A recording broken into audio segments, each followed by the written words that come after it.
father decided my future was not mine to have. "No daughter of mine needs an education," my father said. Then he ripped my college acceptance letter in half, right there at the dinner table, in front of my grandmother, my uncle, and my 14-year-old brother. That letter was everything: Penn State, a partial scholarship, 9 months of secret applications, late-night essays, and a school counselor who believed in me when no one else did. 9 years of cooking his meals, scrubbing his floors, and swallowing every dream I ever had. And he turned it into confetti on a dinner plate. I thought that was the worst moment of my life. I was wrong. Within 30 seconds, my grandmother did something that unraveled 20 years of my father's authority. And it all started with a piece of paper he didn't know existed. Before I go on, please take a moment to like and subscribe, but only if you genuinely connect with this story.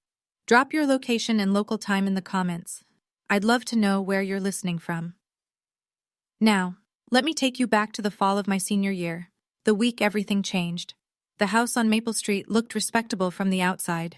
2-story brick, white shutters, a lawn Gerald mowed every Saturday morning at exactly 7:15, not because he enjoyed it, but because he needed the neighbors to see him doing it. Image mattered to my father. Control mattered more. Inside, every square inch operated on his terms. The thermostat stayed at 64 degrees in winter, because he said anything higher was wasteful. The television remote lived on the armrest of his recliner. His channel, his schedule. Dinner was served at 6 sharp, and God help you if the salt wasn't on his side of the table. And that table, a heavy oak dining table with carved legs and a water stain in the shape of a crescent moon near the corner where I always sat, had been in the house since before I could remember. My grandmother bought it when she first furnished the place, 22 years ago. But my father called it my table, the way he called everything in that house my. "This is my house, my rules." I heard that sentence every week, sometimes twice, sometimes before breakfast. I was 10 years old the first time he handed me a spatula and told me to make eggs. I burned them. He didn't yell. He just stared at me with this flat, quiet look that was somehow worse than yelling and said, "Your mother could do this in her sleep. Figure it out." So I figured it out. Eggs, then pancakes, then full dinners, roast chicken, mashed potatoes, green beans, the rotation he liked. I did the laundry. I scrubbed the bathroom tile on my knees. I packed my little brother Tyler's lunch every morning and walked him to the bus stop. I was not his daughter. I was his housekeeper. I just didn't have the words for it yet. He called it his house. But I'd learn later that he never owned a single nail in it. My mother's name was Diane. She had brown hair that curled at the ends without trying, and a laugh that made you feel like you were in on some wonderful secret. I know this because I was 8 years old when she died, and those 2 details are the ones I've held on to the tightest. Breast cancer, stage 3 by the time they caught it, stage 4 by Christmas.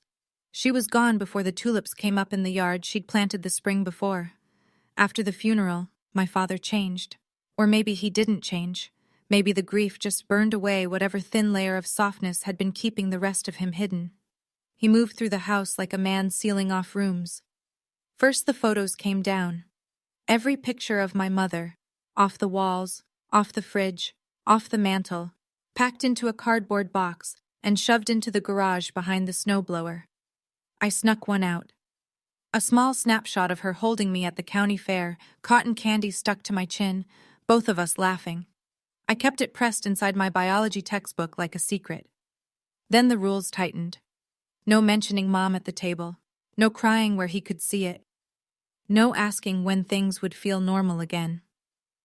"Your mother had dreams too," he said to me once when I was 12 and made the mistake of telling him I wanted to be a nurse someday. "Look where that got her." He said it the way you'd comment on the weather, just a fact, like dying was something she'd done on purpose to inconvenience him. I found out years later, from my grandmother, in a sentence she started and then stopped, looking away, that my father had forbidden my mother from going back to school. Diane had wanted to finish her nursing degree. He said no. She stayed. That was the first time I understood that silence in our family wasn't peace, it was obedience. My daily routine was simple, the way a cage is simple once you stop rattling the bars. 5:30, alarm. 5:45, downstairs, coffee started. Eggs on the skillet. Gerald. I started calling him that in my head around 15, though never out loud. Liked his coffee black with exactly 1 sugar, and if I forgot the sugar, he'd push the mug to the center of the table without a word and wait for me to fix it. 6:15. Tyler's lunch packed, his backpack by the door. 6:30. Gerald's lunch packed too, because apparently a 47-year-old man couldn't manage a sandwich. 7. Bus stop with Tyler. 7:40. School. 3 o'clock. Home. 3:15. Dishes from the morning. Laundry if it was Monday or Thursday. Vacuuming if it was Wednesday. 5:30. Start dinner. 6. Serve. 6:45. Clear the table. Wash everything by hand because Gerald said the dishwasher was a waste of water. 8. Homework. Finally. 9:30 or later. Bed if I was lucky. He checked the fridge to make sure I'd shopped right. He checked my phone.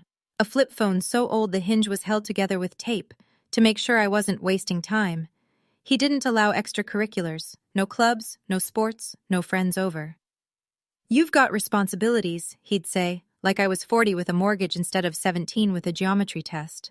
I know what you're thinking. Why didn't I leave? I was 17.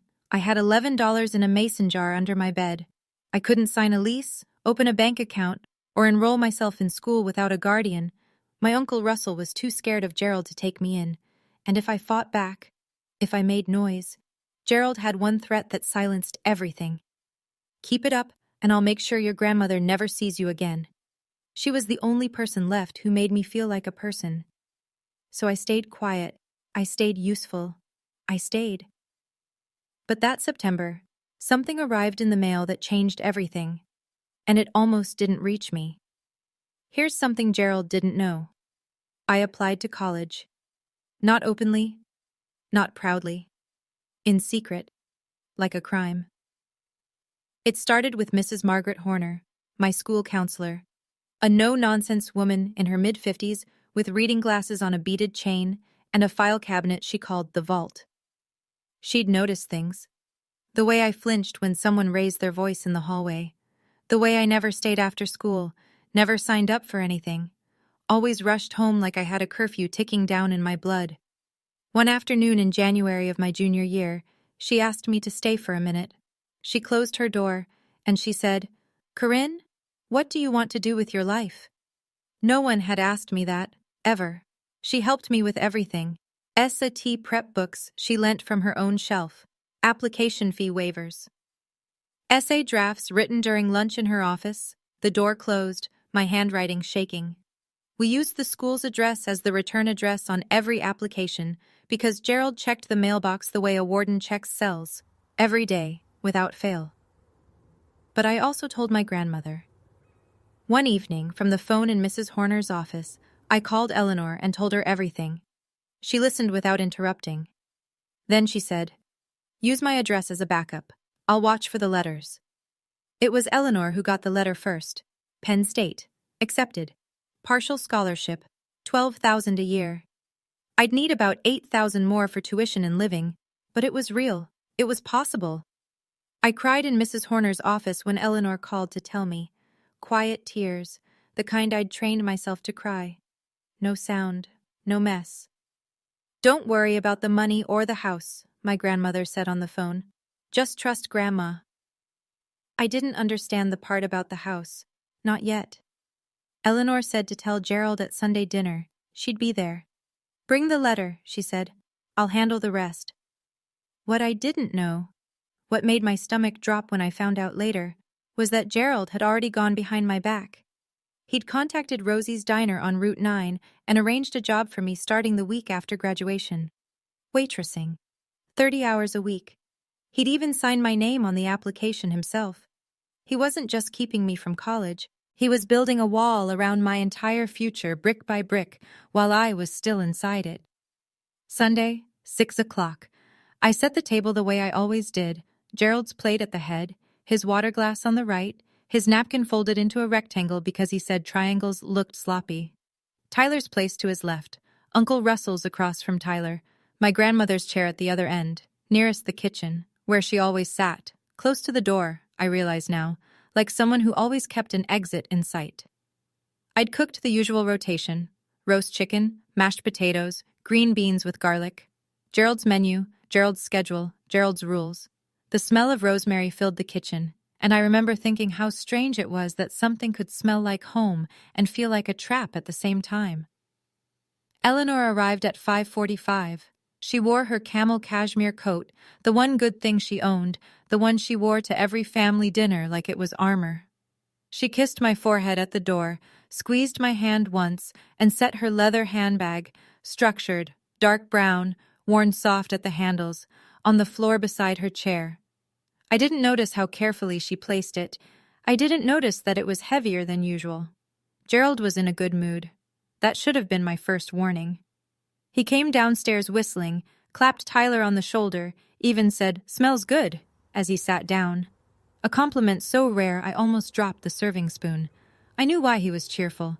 He thought next week I'd be filling ketchup bottles at Rosie's. His plan was working. My plan was under my seat cushion in a sealed envelope. I waited until everyone had their plates, until Gerald took his first bite and nodded, the way he did when the food met his standards, until the table was quiet. Then I pulled out the envelope. "Dad," I said. My voice was steady, but my hands weren't. "I got accepted to Penn State, with a scholarship." I held the envelope out to him like an offering, like a child showing a drawing to a parent and praying they'll put it on the fridge. Gerald set down his fork. He looked at the envelope the way you'd look at something dead on the side of the road, with a kind of distant, vaguely offended curiosity. He took it, pulled the letter out, read it slowly, his eyes tracking left to right, his jaw tightening with each line. Then his face went red. Not angry red, darker. The red of something that had been pressurized too long. He tore the letter in half. The sound, that clean, sharp rip, cut through the kitchen louder than any shout. He tore it again, 4 pieces. Then he dropped them onto his plate, right next to the chicken bones and the smear of mashed potatoes. "No daughter of mine needs an education," he said. Not yelling. Worse. Level. Absolute. Like he was reading a rule off a wall. "You're staying right here." He looked around the table. At Tyler, who stared at his plate. At Russell, who suddenly found his green beans fascinating. At Eleanor, who hadn't moved. "Nobody encourages this nonsense," Gerald said. "She's got a job at Rosie's starting next month. That's the end of it." I looked down at the pieces of my letter. 9 months of work, the late nights in Mrs. Horner's office, the essay I'd rewritten 11 times, the SAT I studied for using a prep book with someone else's notes in the margins. All of it sitting on a dinner plate soaking in gravy. Then Gerald leaned back in his chair and said the thing I will never forget. "Your mother had the same stupid ideas. Wanted to go back to school, be a nurse." He picked up his fork again. "And where is she now?" The table went silent. Even the clock on the wall seemed to hold its breath. He turned my mother's death into a weapon. Again. I wanted to cry, but I knew. The way you know fire is hot, the way you know ice is cold. That crying in front of Gerald meant losing. So I swallowed it. I sat there with my hands flat on my lap, and I swallowed it whole. Gerald wasn't done. He turned to my grandmother.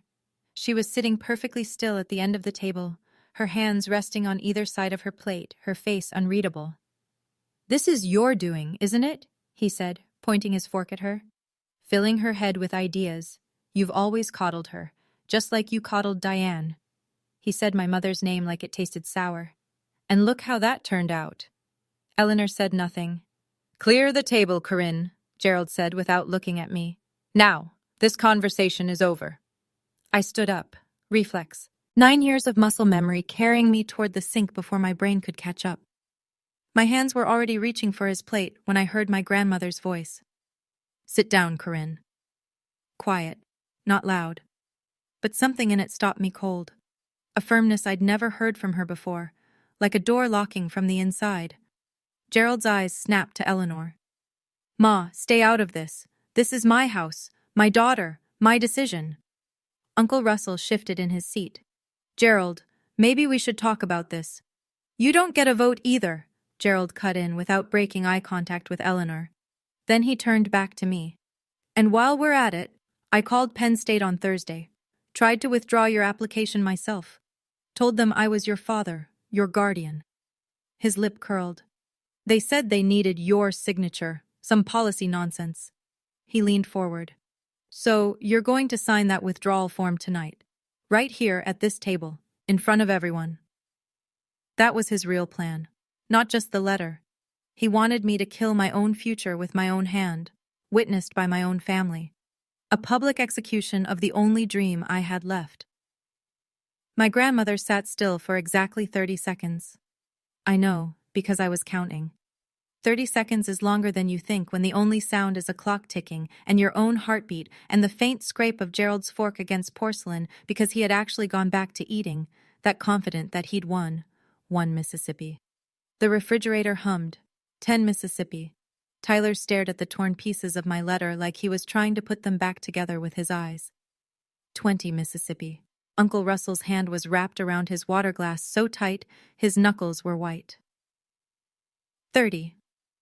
My grandmother set her napkin down.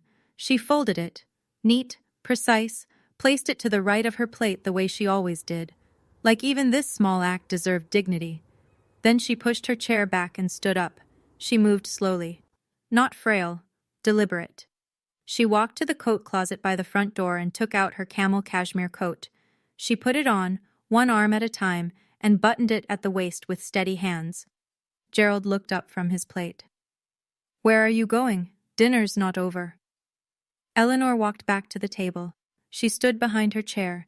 She looked at my father, not through him, not past him, but directly at him, the way you look at someone you finally stopped making excuses for.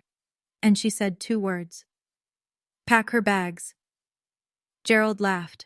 A big laugh, a real laugh, the kind that comes from the belly and fills a room. The laugh of a man who believes the world is organized exactly the way he arranged it. Pack her bags, he said, still grinning. And send her where?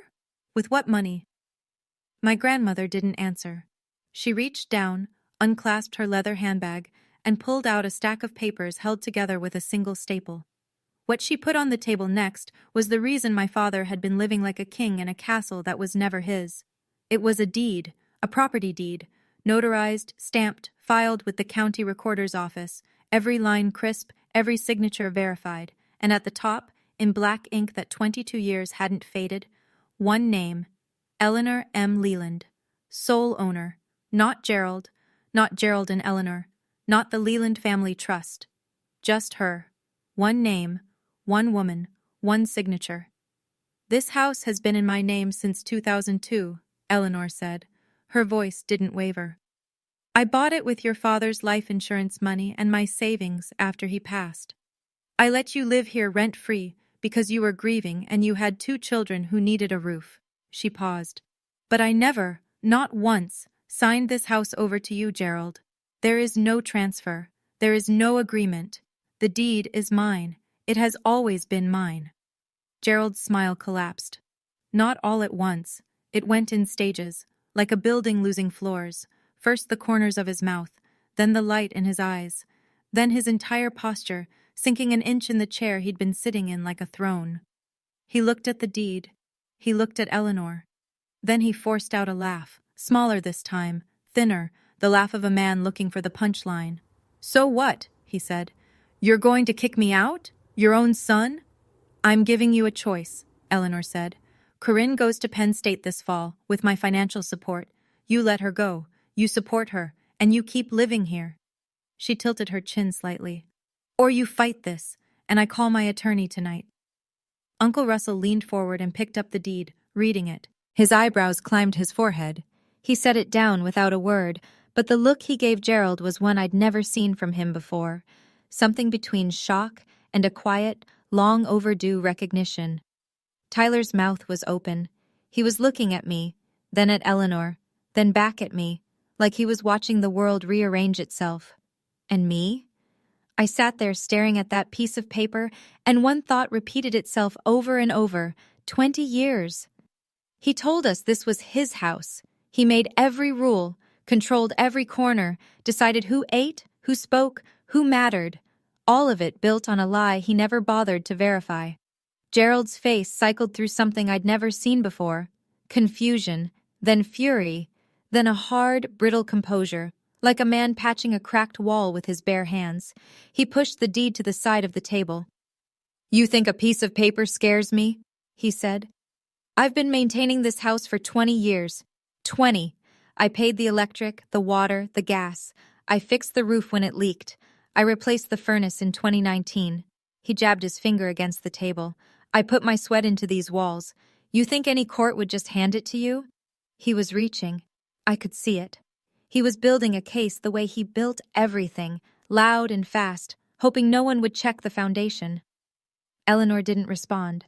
She stood there in her cashmere coat, hands clasped in front of her, and let him talk. "And even if the house is yours, Ma," Gerald spread his hands wide like he was being reasonable, like this was all just a misunderstanding between adults.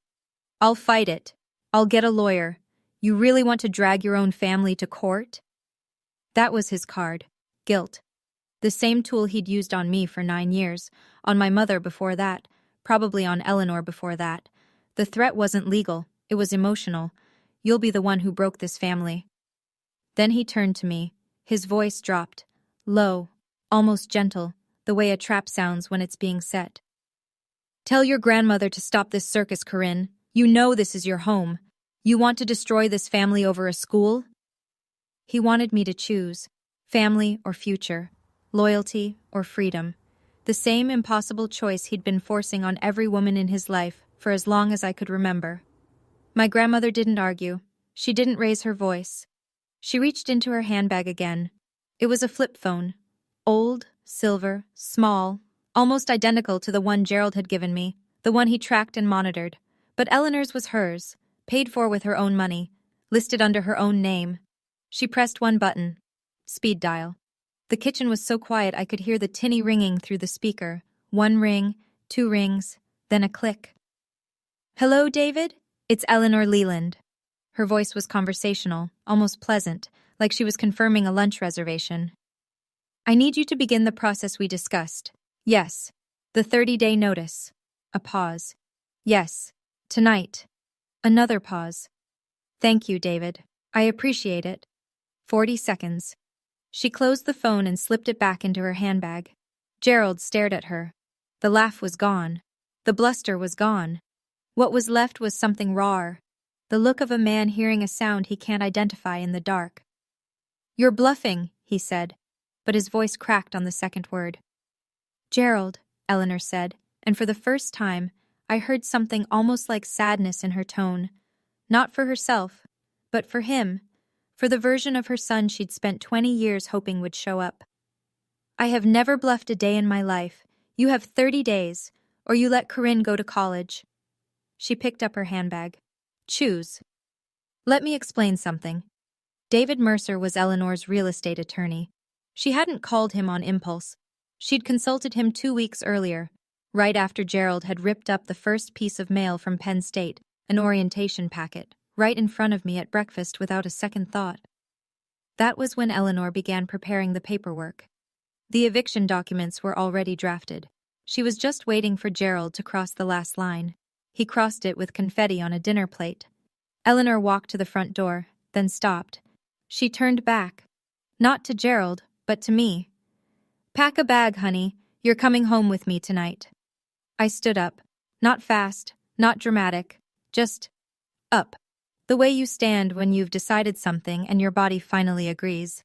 "Sit down," Gerald said. His chair scraped back. He was on his feet now, too, one hand flat on the table, the other pointing at me. "You're not going anywhere." I looked at my father. Not at his hand, not at the floor, at him. And for the first time in 9 years, I didn't drop my eyes. "I've been sitting down for 9 years, Dad. I'm done." His mouth opened, but nothing came out. I genuinely think, it was the first time anyone in that house had said no to him and meant it. I walked upstairs. My room was small, the smallest bedroom, the one with the window that didn't lock properly, and the ceiling stain shaped like a boot.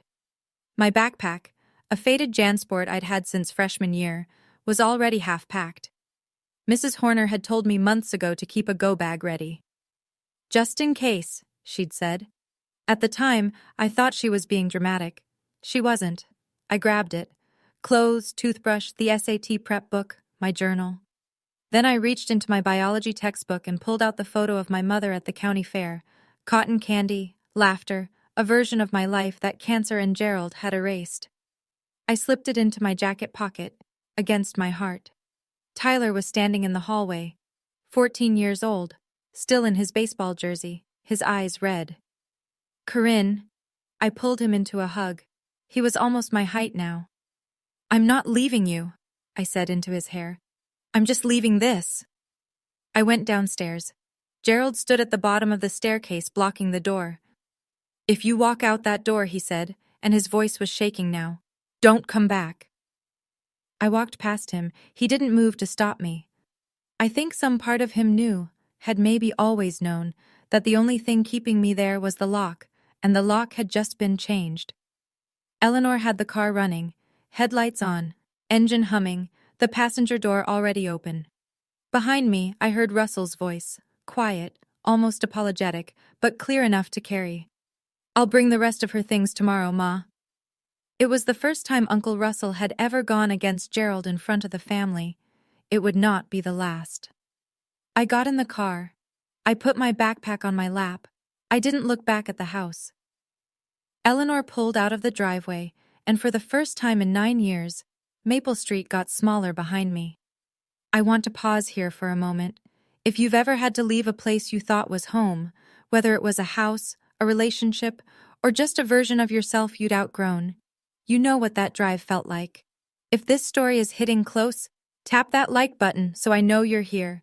And if you want to know what happened Monday morning when the eviction notice landed on my father's doorstep, stay with me. This story isn't over yet. Eleanor's apartment was small. 1 bedroom, 1 bathroom, a kitchen with a window that overlooked the parking lot of a laundromat. It smelled like lavender and lemon dish soap and something warm I couldn't name but recognized. Safety, maybe. The absence of eggshells. She gave me the bed. I told her I'd take the couch. She told me she wasn't asking.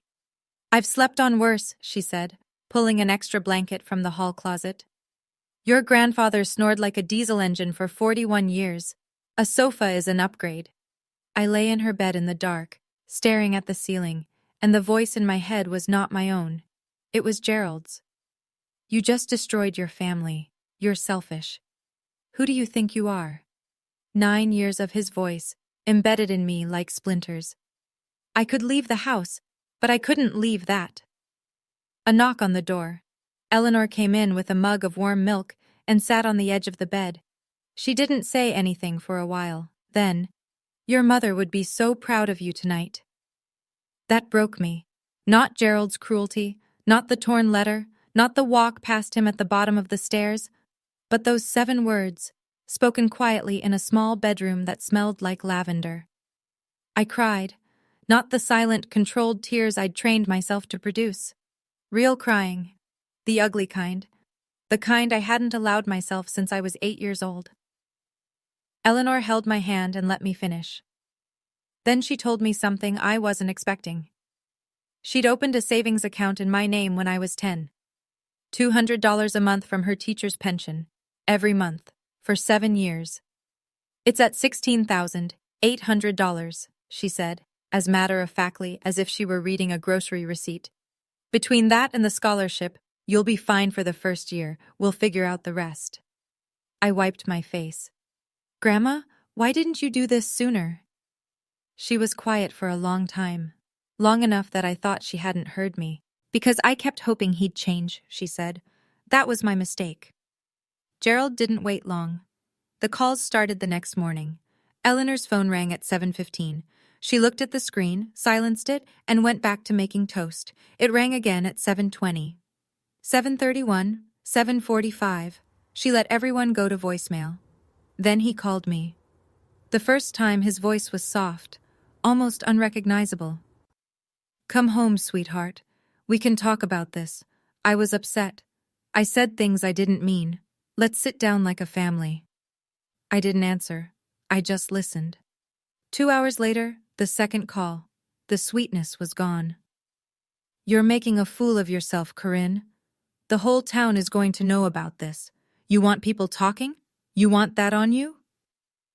The third call came at 9:40 that night. His voice was cold and flat, the Gerald I knew best. If you don't come back by Friday, I'm cutting you off completely. No phone, no insurance, nothing. You'll have nothing. He called Uncle Russell next. Russell told me later, quietly, almost ashamed, that Gerald said, "You help them, you're dead to me. I mean it." On Tuesday, Gerald showed up at my school. He walked into the front office and demanded to see me. The receptionist, a woman named Linda who'd worked there 20 years and did not care for men who raised their voices in her lobby, told him he needed an appointment. He didn't have one. Mrs. Horner was alerted. She pulled me out of third period history and walked me to her office through the back hallway. "He's in the building," she said, her hand on my shoulder. "You're safe. He can't get past Linda."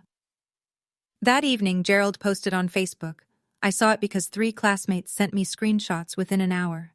My daughter ran away because her grandmother is manipulating her. She's a confused teenager being used by a bitter old woman. Please pray for our family. 47 likes. 12 comments saying they'd pray. 6 saying, "Stay strong, Gerald." He was rewriting the story with himself as the victim. And in a small town where everybody knew everybody, that story traveled fast. Small towns are beautiful until you need one to mind its own business. Within 3 days, the version of events circulating through our zip code bore almost no resemblance to reality. Eleanor was the villain, a controlling grandmother overstepping boundaries, turning a teenage girl against her loving, hard-working father. Gerald was the victim, a widower, a single dad, a man who'd sacrificed everything and was being punished for it. A neighbor named Doris, the kind of woman who attended every funeral in town whether she knew the deceased or not, called Eleanor on Wednesday. "How could you do this to Gerald?" she said. "He lost his wife. Now you're taking his daughter? That poor man." Eleanor, to her credit, didn't hang up. She said, "I appreciate your concern, Doris. This is a family matter," and ended the call politely enough that Doris couldn't repeat anything damaging. At school, it was worse. Kids I barely knew stopped me in the hallway. "Is it true your grandma kicked your dad out? I heard you ran away. Are you okay?" One girl from my English class said, loud enough for everyone to hear, "My mom says your dad is heartbroken." I smiled. I nodded. I kept walking. But each comment was a small cut, and by Thursday afternoon, I had enough cuts to bleed. Gerald knew exactly what he was doing. He texted me screenshots of the Facebook comments, the sympathy, the prayers, the outrage on his behalf. Then one line, "See? Everyone knows what you're doing is wrong." And for one terrible moment, sitting in Mrs. Horner's office with the door closed and my backpack at my feet, I believed him. Maybe I should just go back, I thought. Maybe he's right. Maybe this isn't worth tearing everything apart. And then, Monday morning, something arrived at my father's door. The process server was a man named Phil who drove a gray Honda Civic and had the emotional range of a filing cabinet. He knocked at 8:15 in the morning. Gerald opened the door in his work boots and undershirt, a mug of coffee in his hand, coffee he'd made himself for the first time in over a week, badly, according to Tyler. Phil handed him the envelope. Gerald signed. Phil left.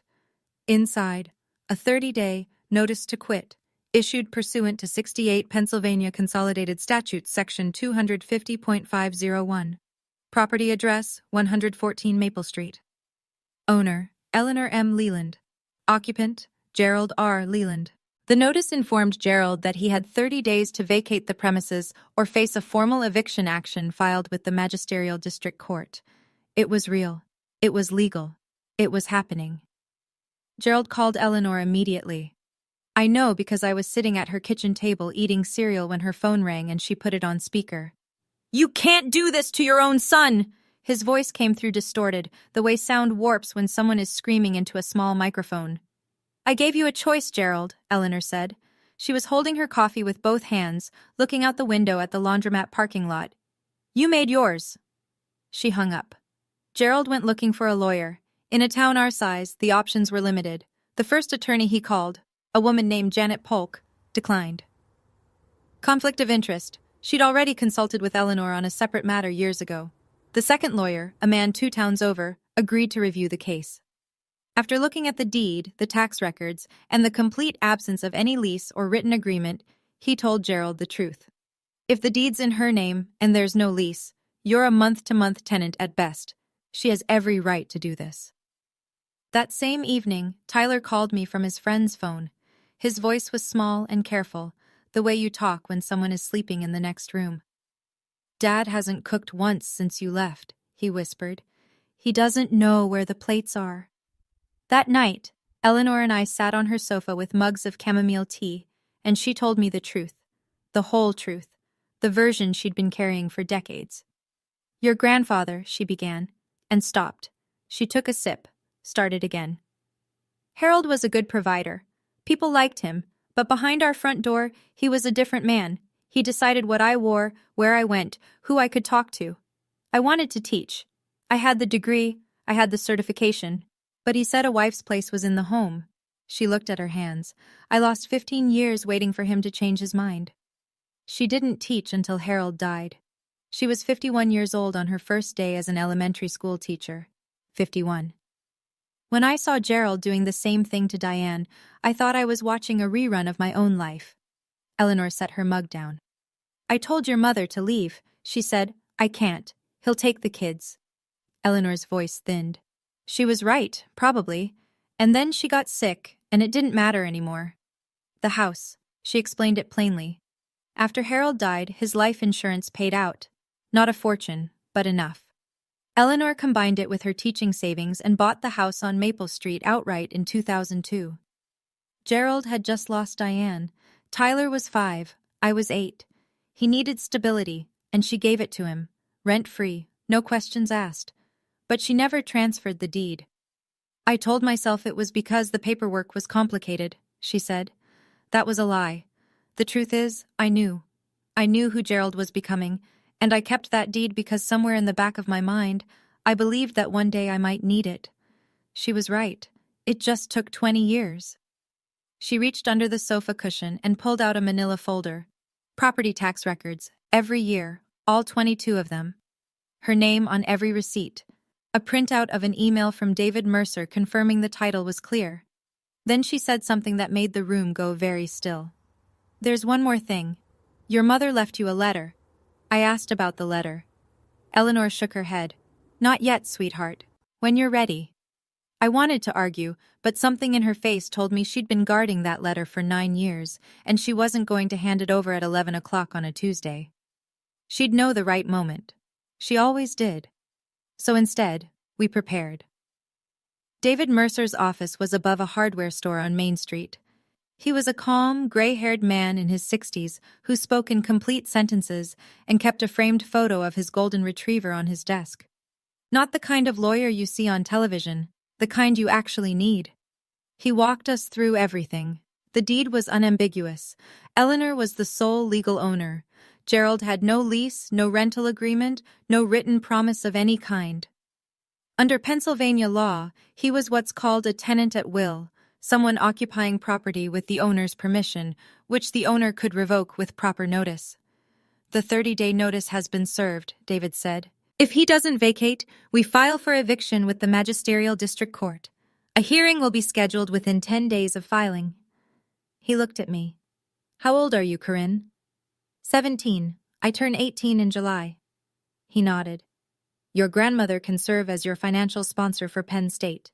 Once you're 18, your options expand further." Mrs. Horner, meanwhile, had been working the other side. She contacted Penn State's admissions office to confirm my acceptance was still active.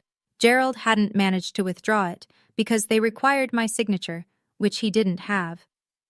The financial aid office walked us through the numbers. Eleanor's savings plus the scholarship covered year 1, with room to apply for additional aid. Mrs. Horner helped me file a FAFSA with a dependency override, supported by a letter she wrote herself documenting my home situation. For the first time, my future wasn't a dream someone could tear up at a dinner table. It was a file, a folder, signatures, stamps, and numbers that added up. For the first time, I wasn't asking for permission. I was filing paperwork. Gerald did not go quietly. He found a lawyer, a man named Craig Weiss from a town 40 minutes away, the kind of attorney who took cases on contingency and asked questions later. Within a week, Weiss filed a response to the eviction. Gerald claimed adverse possession and cited a verbal agreement in which Eleanor had allegedly promised to transfer the house upon his retirement. There was no such agreement. Eleanor told David Mercer this with the same calm she applied to everything. "I never said that. Not once. Not ever." But Gerald wasn't relying on truth. He was relying on delay and intimidation, two things he'd been perfecting his entire life. Weiss sent a letter to Eleanor suggesting she was being unduly influenced by her granddaughter. The letter used the phrase potential elder exploitation and hinted that Gerald might contact the Department of Aging if Eleanor didn't reconsider. So Gerald did exactly that. He called the county's area agency on aging and reported that his 72-year-old mother was being financially manipulated by a minor. A caseworker came to Eleanor's apartment on a Thursday afternoon. Her name was Beth, and she was thorough. She interviewed Eleanor alone for 45 minutes. She reviewed the deed, the bank records, the correspondence with David Mercer. She asked Eleanor 3 times, in 3 different ways, whether she was being pressured by anyone. Eleanor answered each time the same way. "I am of sound mind. I have my own attorney, and I am making this decision freely." Beth closed the case the same day. "No evidence of exploitation," the report read. "Client is alert, oriented, and represented by counsel." That Friday night, Gerald showed up at Eleanor's apartment at 11 o'clock. He pounded on the door hard enough to rattle the chain lock. "You're going to regret this, Ma!" he shouted. "Both of you!" Eleanor called the police. They arrived in 9 minutes. Gerald was escorted to his truck and given a verbal warning. A report was filed, incident number and all. He drove away. I stood in the hallway behind Eleanor, my hand on the wall, and told myself the truth. He wasn't fighting for his family. He was fighting for control, and he was losing it. But there was something Gerald didn't know, something my grandmother had been carrying for 9 years. Tyler called on a Saturday morning, whispering so fast I had to ask him to slow down twice. "I found something," he said. "In Dad's desk, the bottom drawer, the one he keeps locked. He left the key in his jacket and I looked." What Tyler found was a manila folder. Inside it, every piece of college mail that had ever been sent to me. Not just the Penn State acceptance. There were letters from Temple University, a brochure from the University of Pittsburgh, a SAT score report I'd never seen. All of it intercepted from the mailbox over the past year, shoved into a drawer and locked away. My father hadn't made a rash decision at a dinner table. He'd been systematically erasing my future for months. Tyler took photos with his friend's phone and sent them to me. I sat on Eleanor's couch and scrolled through image after image. Envelopes with my name on them, opened, read, and hidden by the man who was supposed to protect me. And then, at the bottom of the folder, Tyler found something else. A congratulations card, addressed to me, postmarked 8 years ago. The handwriting was unfamiliar. The return address was in Philadelphia. It was from my Aunt Patricia, my mother's sister. The woman Gerald told me wanted nothing to do with us after the funeral. The woman he said had moved on and forgotten about you. She'd written, "Corinne, honey, congratulations on starting high school. Your mama would be so proud. I think about you every single day. Love, Aunt Patty." 8 years. He'd kept her from me for 8 years. "I don't want to be like him, Corinne," Tyler said, and his voice broke on my name. Gerald did not vacate the house. 30 days came and went. He stayed on Maple Street like a man who believed that stubbornness was the same as a legal right. So Eleanor and David Mercer filed for formal eviction with the Magisterial District Court, and a hearing was scheduled for a Tuesday morning, 3 weeks later. The courtroom, if you could call it that, was a small room in the municipal building off Route 6. Fluorescent lights, wood-paneled walls, an American flag in the corner that leaned slightly to the left. 5 rows of wooden benches for spectators. A raised desk for the judge. No jury, just people and paper. Gerald sat on the left side with Craig Weiss. He was wearing a dress shirt, light blue, ironed, the first time I'd ever seen him in anything but flannel or a work polo. Khaki pants with a sharp crease. But his work boots peeked out beneath the cuffs, scuffed and familiar, and somehow that detail made me sadder than anything. Eleanor sat on the right with David Mercer. She wore a navy blazer over a white blouse, her silver hair in a low bun, her posture the kind of straight that comes from decades of standing in front of a classroom. She looked like exactly what she was, a retired teacher who had done her homework. I sat in the first row behind Eleanor. My hands were in my lap. My backpack was at my feet. Behind us, Uncle Russell, who had driven 40 minutes to be there. A few faces I recognized from town, people who'd seen the Facebook post, heard the gossip, and come to watch. The court clerk, a young woman with a laptop, recorded everything. The room was small, but it had an audience. And audiences change the way people behave. Or, in Gerald's case, the way they reveal themselves. Judge Morrison entered, a woman in her early 60s, silver reading glasses, no nonsense. She sat down, opened the file, and said, "Let's begin." Craig Weiss went first. He spoke quickly, building Gerald's case like a man stacking cards on a windy day. Gerald had maintained the property for 2 decades. Gerald had paid utilities. Gerald had invested significant sweat equity into the home. There was, Weiss argued, an implied agreement that Eleanor would eventually transfer ownership. Judge Morrison listened. She did not interrupt. She took notes. David Mercer stood up. He was quieter than Weiss, slower, and somehow more devastating for it. He presented the deed. Filed with the county recorder's office in 2002, Eleanor M. Leland, sole owner. He presented 22 years of property tax receipts, all in Eleanor's name. He presented a title search confirming no liens, no transfers, no co-owners, no encumbrances of any kind. "Your Honor," Mercer said, "the deed is unambiguous. My client is the sole legal owner. There is no lease, no written agreement, and no evidence, written or otherwise, of a promise to transfer. Mr. Leland is, at best, a tenant at will. The 30-day notice was properly served." Judge Morrison turned to Gerald. She removed her glasses. "Mr. Leland," she said, "can you present any written document, a lease, a contract, a letter, anything at all, that shows your mother agreed to transfer ownership or grant you a permanent right to reside in this property?" Gerald looked at Weiss. Weiss looked at the table. It was understood," Gerald said. He leaned forward. "She's my mother. Mothers don't need a contract with their sons." Judge Morrison put her glasses back on. "Mr. Leland, this court deals in documents, not assumptions." She reviewed the file for another 60 seconds. Then she ruled. Eleanor had the legal right to evict. Gerald was ordered to vacate within 15 days, reduced from 30 because, as Judge Morrison noted, Gerald had already been given the original 30-day notice and had chosen to ignore it.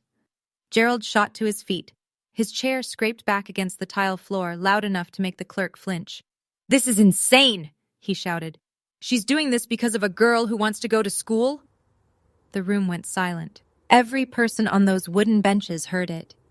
Russell closed his eyes. The court clerk's fingers hovered over her keyboard. Judge Morrison stared at Gerald over her glasses for a full 3 seconds before saying, "Sit down, Mr. Leland." He sat. But the words were already out. And every person in that room understood exactly what kind of man was saying them. "Did you hear what my father just said? In a courtroom, in front of a judge, in front of witnesses.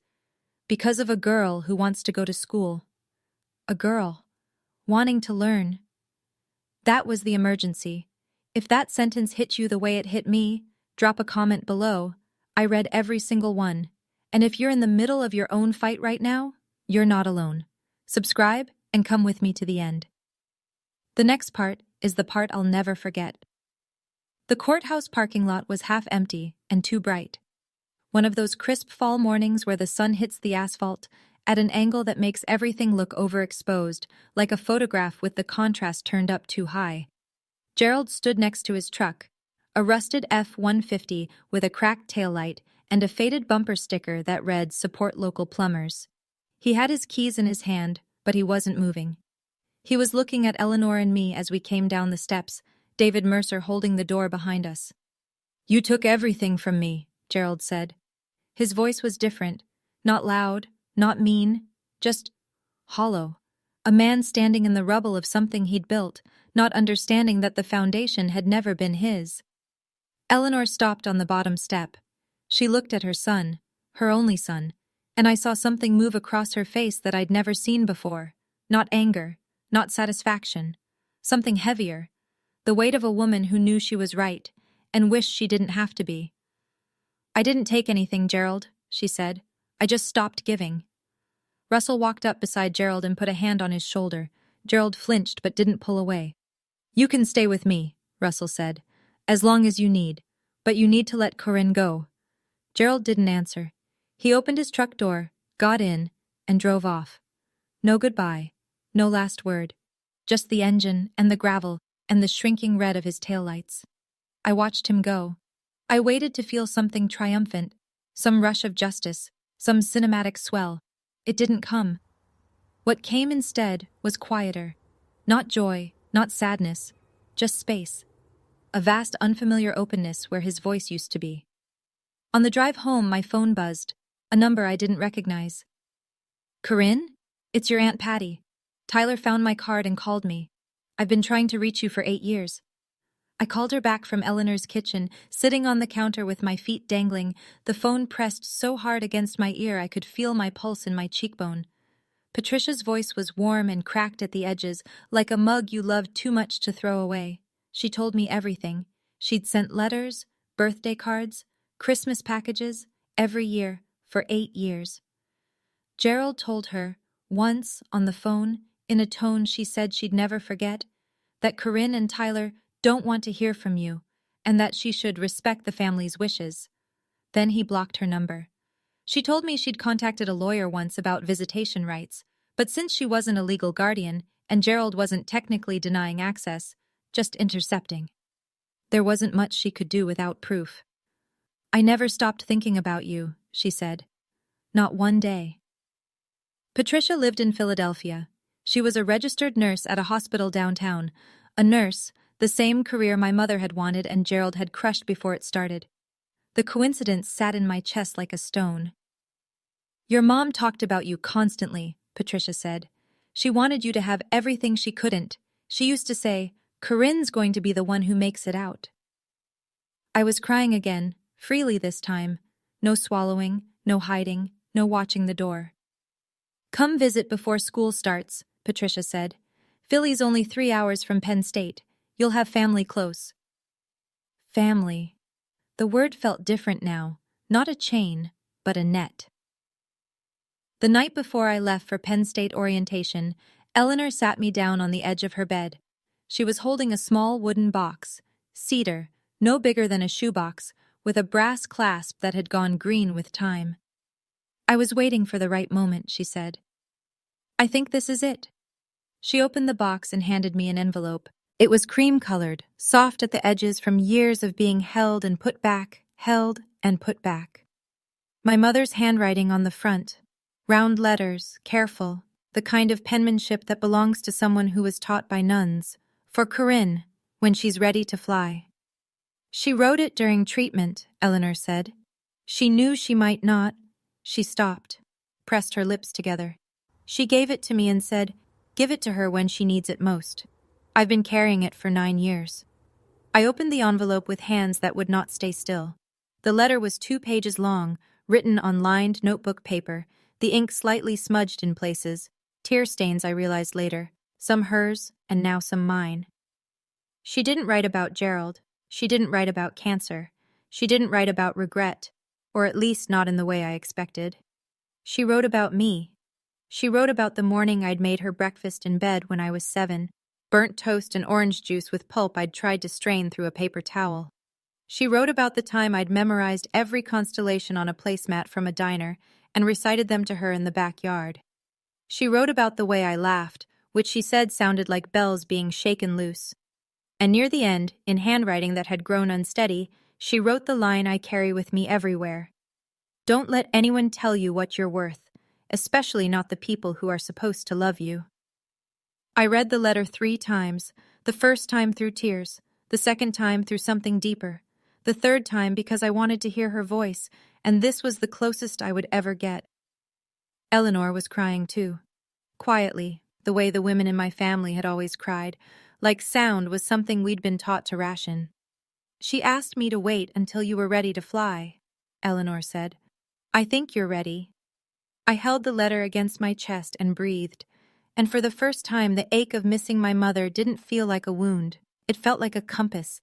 Let me tell you what happened next, because the numbers matter. Numbers don't lie, and they don't change their story when someone starts crying. Gerald vacated the house on Maple Street 8 days before the court-ordered deadline. He moved into a one-bedroom apartment above a dry cleaner on the other side of town. $750 a month, the cheapest he could find. He'd been living rent-free for 20 years in a house valued at approximately $185,000. The math on what that cost him to lose is the kind of calculation that keeps a man awake at 3 in the morning. He still had his plumbing job. He still had his truck. But the thing he'd lost, the kingdom, the throne, the illusion of authority built on a piece of paper that was never his, that couldn't be replaced with overtime. Eleanor kept the house. She didn't move back in. Instead, she rented it to a young family, a couple with 2 kids and a dog, for $1,200 a month. That income went directly into a second account earmarked for my education, tuition for year 2 and beyond. Tyler stayed with Uncle Russell during the school year. It wasn't ideal, but Russell was steady, and he'd finally stopped being afraid of his brother. Tyler started seeing a counselor at school, not because anyone forced him, but because he asked. The town gossip machine, which had once churned in Gerald's favor, slowly reversed. People found out the truth in pieces: the deed, the eviction, the intercepted mail, the Facebook performance. Nobody apologized to Eleanor. Small towns don't do that. But the invitations to Gerald's side of the narrative quietly stopped, and Doris the neighbor was seen bringing Eleanor a casserole on a Thursday afternoon without explanation. He didn't lose his daughter because I left. He lost his daughter the night he ripped up that letter. 2 months into my first semester, my phone rang at 8:15 on a Wednesday evening. I was in my dorm room, textbooks spread across my bed, a half-eaten bag of pretzels on the nightstand. The number was Gerald's. I almost didn't answer, but something in me, not forgiveness, not obligation, something I still don't have a word for, made me pick up. "I saw your name on the dean's list," he said. His voice was quieter than I'd ever heard it, smaller, like it was coming from a room that had gotten too big for one person. "I looked it up online. Your mother, she would have liked that." I closed my eyes. It was the first time he had mentioned my mother without using her as a weapon, and I didn't know what to do with that. This tiny, late, insufficient acknowledgement from the man who'd spent a decade teaching me that my dreams were a waste of his time. "Thank you for saying that, Dad," I said. "But I'm not ready to talk yet. When I am, I'll call you."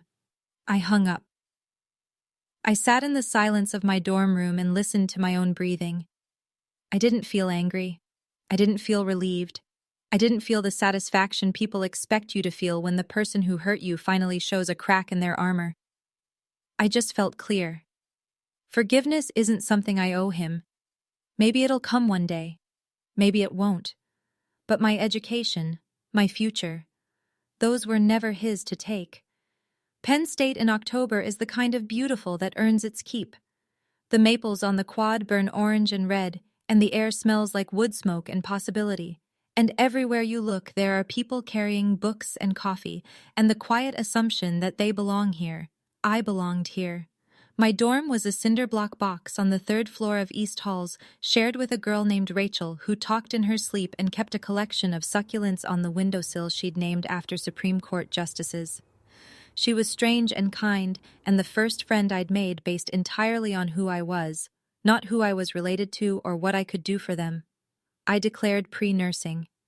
Not because Aunt Patricia was a nurse, not because my mother had wanted to be one, but because somewhere between the burnt toast and the biology textbook and the 9 years of taking care of everyone but myself, I'd realized I was good at caring for people. And I wanted to do it on my own terms, for people who actually needed it, in a place where it counted. Eleanor called every Sunday night at 7. We talked about her week, my classes, the tenants in the Maple Street house, the weather, normal things. She never brought up Gerald unless I did. Tyler FaceTimed every Wednesday. He was growing. His voice was changing. He'd joined the track team at school, the first extracurricular a Leland kid had been allowed to do in a decade. Aunt Patricia invited me to Philadelphia for Thanksgiving. I went. She made my mother's stuffing recipe. I didn't cry. I just ate 2 helpings and asked for the recipe, and Patricia smiled like I'd given her something she'd been waiting years to receive. On my desk in the dorm, between a second-hand laptop and a stack of anatomy flashcards, I kept 2 things: the photo of my mother at the county fair and her letter, pressed flat inside a clear plastic sleeve so the ink wouldn't fade. Nobody here told me I can't, and that still felt new. I'm not going to stand here and tell you what to do with your life. I'm 20 years old. I'm still figuring out my own. But I can tell you what I learned. I learned that silence isn't loyalty. My grandmother was silent for 20 years because she loved her son and kept hoping he'd become the man she raised him to be. That silence cost my mother her dream. It almost cost me mine. Eleanor would be the first to tell you. Waiting isn't patience when someone is drowning. I learned that power doesn't have to be loud. My father shouted. He slammed. He controlled every room he walked into by making everyone afraid to breathe wrong. My grandmother sat quietly at the end of a dinner table and changed my entire life with a deed, a phone call, and 6 words: pack her bags and choose. She didn't save me with magic. She saved me with paperwork and patience. And I learned that leaving isn't the same as giving up. I didn't abandon my family when I walked out of that house with a JanSport backpack and a photo in my pocket. I left a system that was designed to keep me small, and the moment I stepped outside, I started growing. If you're in a house where your dreams get torn up at the dinner table, I hope you find your Eleanor.